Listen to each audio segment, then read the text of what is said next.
Okay, I just wanted to do a quick video on how to cook the steaks. Okay, so now we've prepared the steaks, we've aged the steaks, and they're ready to go, and now it's time to cook them. So, as you can see, I have my steak over here. That's a tomahawk steak there. That's been aging for probably about a week now. This is what the fridge looks like. This is what those look like, that racked up in the fridge like that. So sometimes I'll do tomahawk on the grill, but at the moment I don't have access to the grill, so I'm just going to pan fry it. So I had to cut off the bone, unfortunately, but it wouldn't fit in the pan otherwise. So what I do with these big bastards, right? Because that's big, 2-inch thick steak, is I actually cook the edges as well. Okay, so all the edges are on the outside, and that actually makes the flavor taste much better. So we get the pan nice and hot, sort of a medium-high sort of heat. I mean, I use ghee to grease the pan. We actually have quite a good layer of grease under there. And wait for the smoke to just start coming off, okay? As you can see, it's just coming off now. See there. And we'll just sort of fry each side and just wait for it to brown properly on each side, and then you go on each side. For a big steak like this, you want to leave it out on the counter until it comes up to room temperature. That can take a few hours, so plan ahead. And if it's at room temperature and you're cooking at sort of a medium-high temperature where it's just sort of getting a smoke point of ghee or other fat, then you should have about 3 minutes on each side. Will be like a nice medium rare. Rare to medium rare for like a thicker one. So depending on how you like it, just judge like that, and then you can adjust the times. But I definitely recommend letting it come to room temperature and then actually timing it, because it makes a big difference, just being quite exact with that, and then you know exactly what you get, okay? So we'll grill the sides, and then I'll show you cooking the flats, okay?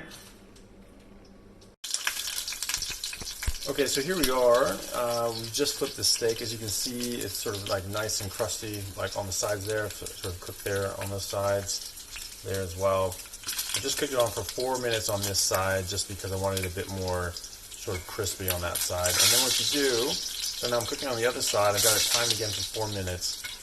What you do is you take some of the fat in the pan and you pour it over, okay? This is a bit difficult doing this one-handed. Normally you want to tip the pan up and sort of get better spoonfuls, but you can still sort of do it. So you keep doing this. This helps with browning.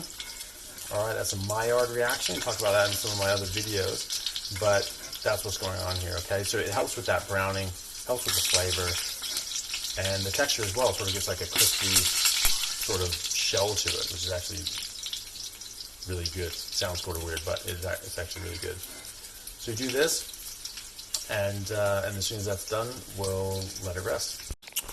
Okay, now we've got the steak off the pan, just 4 minutes on each side, and then dripping the hot fat over the top side to help brown it. Just putting it out here, and we're going to let it rest for 10 minutes. Okay, so we've let this rest for 10 minutes now. The reason we're doing that is because when you're cooking this drives the myoglobin away from the outside of the meat, sort of forces that into the center of the meat. And then if you cut that early, that myoglobin doesn't have a chance to reset in the meat itself, and so it'll just fall out. And so this is why you have like a juicy steak. Well, it was juicy, but that's actually all poured out onto your plate now.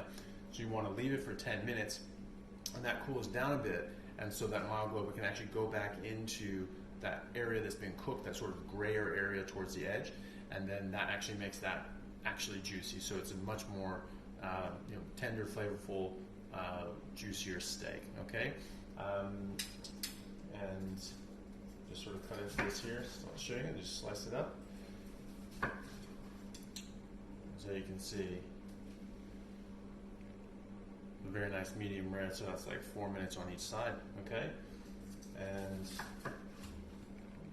yeah, so that came out well. And that's it. So it's completely reproducible every single time, right? So you know your stove, you know the temperature, and you know how much time you're putting it on for, okay? So you can get exacting results every time.